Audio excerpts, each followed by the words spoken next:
New book, The Capitalist Manifesto, Why the Global Free Market Will Save the World. That view is increasingly fallen out of favor, including in the ranks of the right. This whole perceived sort of Adam Smithian case for free markets domestically and free trade internationally, particularly the latter. So let's pour over the case to be made. Johan Norberg is a Swedish historian. He's a senior fellow at the Cato Institute, and he's the author of The Capitalist Manifesto, Why the Global Free Market Will Save the World. Johan Norberg, thanks for joining us. Appreciate it. Thank you. My pleasure. So here's a criticism from Michael Lind, who's an academic at University of Texas, Austin, as I'm sure you know. He talks about, on the trade piece of this, a historical example that your book doesn't contemplate or can't properly explain from the perspective of the sort of the radical free market type. He reminds us that once Britain had achieved an insurmountable global lead in manufacturing in the early 20th century, the UK switched from its earlier policy of mercantilism and preached a doctrine of universal free trade, hoping that its superior exports would kill infant manufacturing industries abroad. However, Americans and Germans rejected free trade, built up their domestic manufacturing industries to compete with Britain and other countries with the aid of tariffs and various industrial policies. By the early 20th century, I should say Britain in the 19th century, and then by the early 20th century, protectionist America and protectionist Germany had caught up with and in some areas surpassed free trade Britain as manufacturing powers. And we see the same thing, I think Lind would argue, repeating itself with respect to America in the 20th century versus China at the end of the 20th century into the 21st century, and it's through the same sorts of government policies. So how do you respond to that in proposing that international markets be as free and unfettered as they possibly can be? Well, I actually agree that was a mistake by Britain, thinking that they would kill off infant industries in the rest of the world by applying free trade, because that's not how it works. Free trade is a win-win game whereby no deal ever happens unless both parties think that they benefit from it. And one of the greatest things is that it's not just goods and services crossing borders, it's also new ideas and better methods and better management. So it tends to result in raising living standards and processes in more countries, including back then in Germany and in the US. I would very much object, though, in thinking that it was the tariffs in the U.S. that helped out. And a great trade expert, one of the world's leading, Douglas Irwin, he looked into this, and he saw that what really benefited the U.S. during this time, productivity grew the fastest in services, transportation, utilities, communications, in the non-traded sectors, not in manufacturing and agriculture, where the tariffs applied. So what happened was that the U.S. benefited from getting inputs and stuff from the rest of the world by trading with the rest of the world. And I would say that goes now as well. And it definitely goes for American consumers, especially the ones who need better purchasing power and opportunities, low and middle income households. And so just sticking on this topic for a second in a more modern context, what about the argument that you've undoubtedly heard before, that neo-mercantilist countries like South Korea, Taiwan, China, take unfair advantage of the openness and liberalism of their trading partners to gain market share in export industries that are supported by their respective governments? Yeah, I think it's a waste when countries like China subsidize their own manufacturing to such a dramatic extent.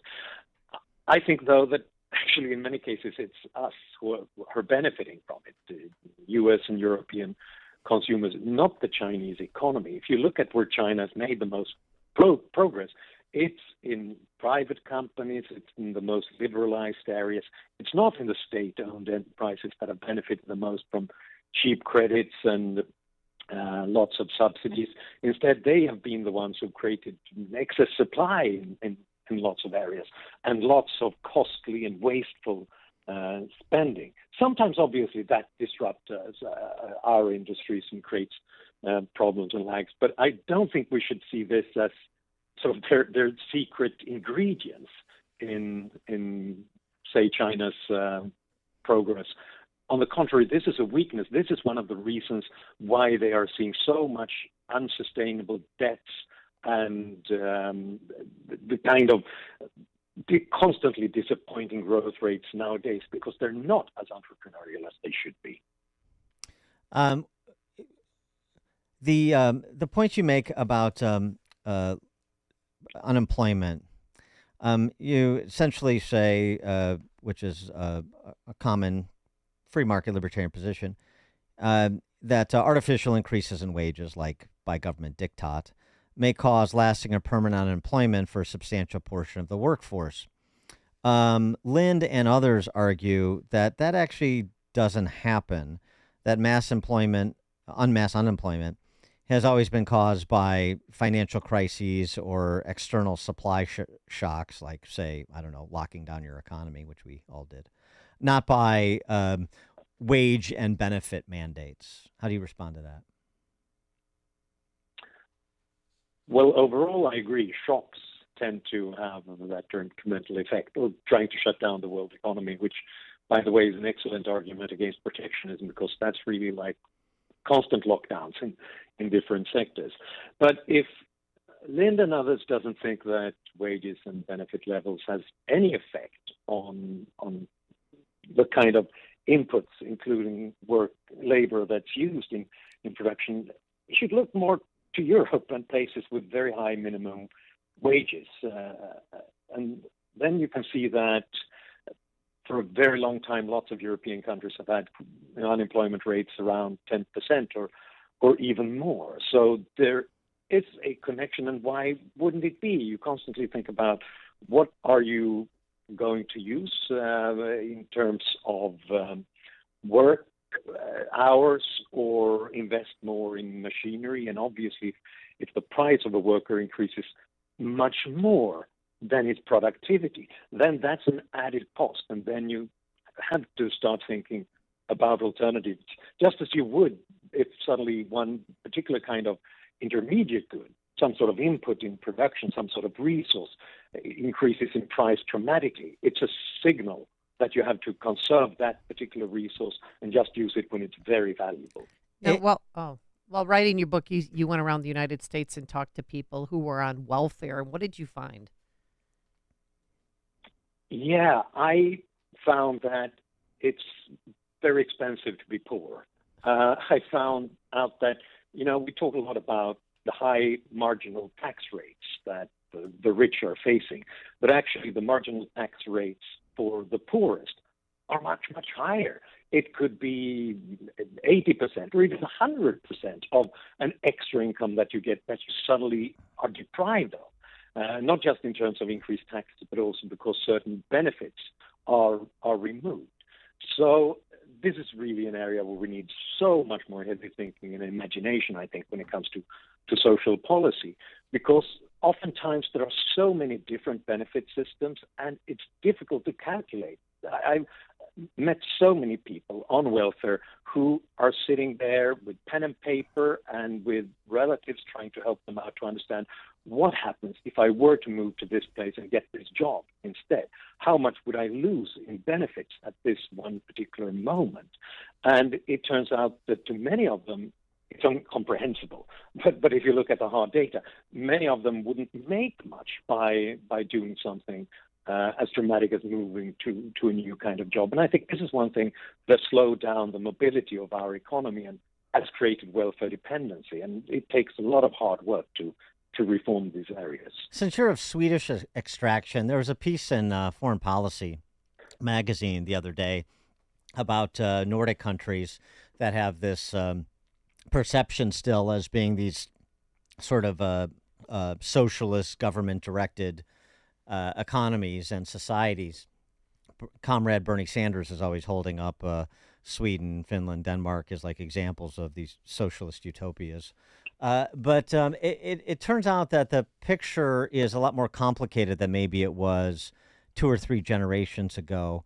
What's can the experience of Sweden, for example, over the last 3 decades, and what that tells us about uh, domestic and international oriented government meddling in matters economic, and what that begets, and what the course corrections, if any, were in Sweden from learned experience.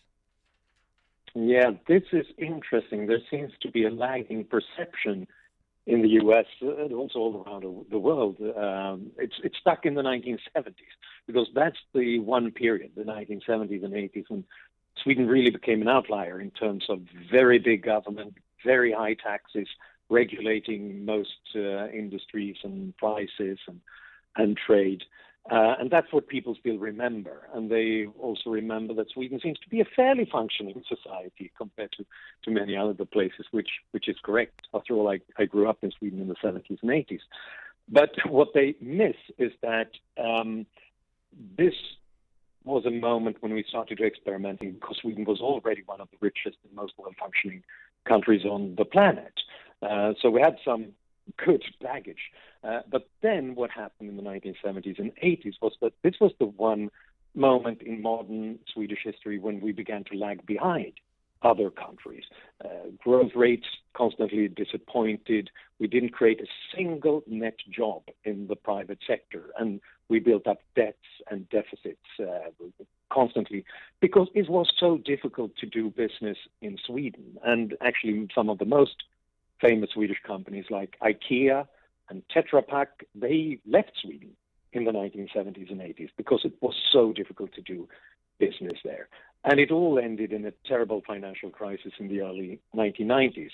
And for a brief moment in time, we actually had a 500% interest rate. Not 5, which seems very high right now, but 500%. Steve, bad time to buy a home. Yeah. And so the course corrections. So that was time for a course correction.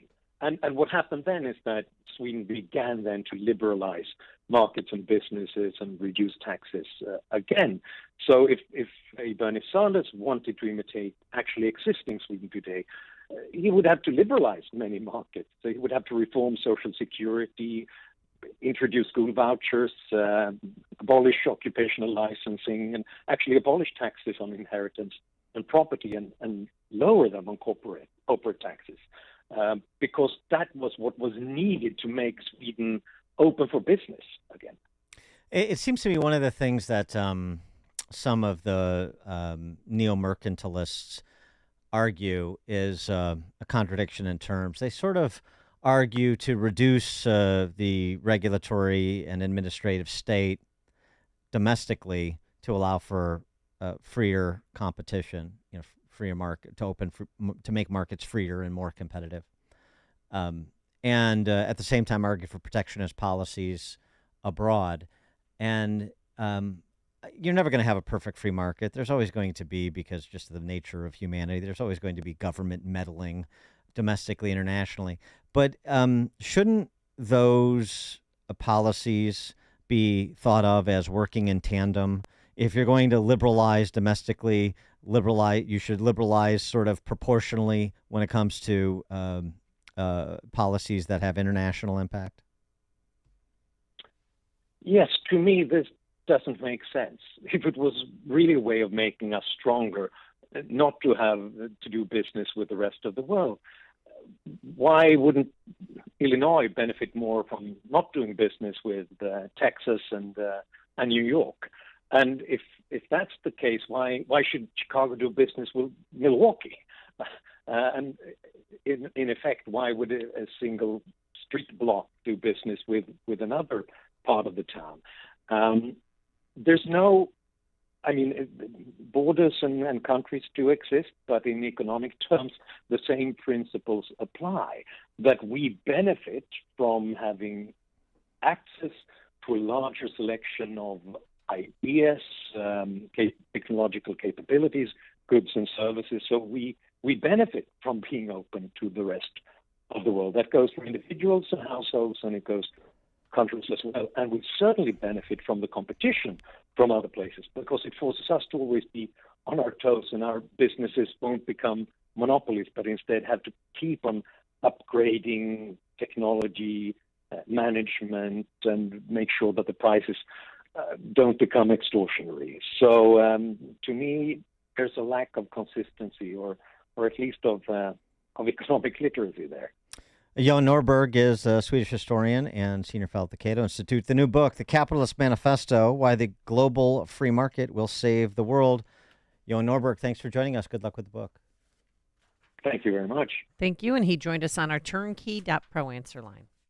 You're listening to Chicago's Morning Answer with Dan Proft and Amy Jacobson on AM 560. The Answer. Have you written a book and want to get it published? Christian Faith Publishing helps thousands of authors just like you publish their books with a company dedicated to strong Christian values. And to help you get started,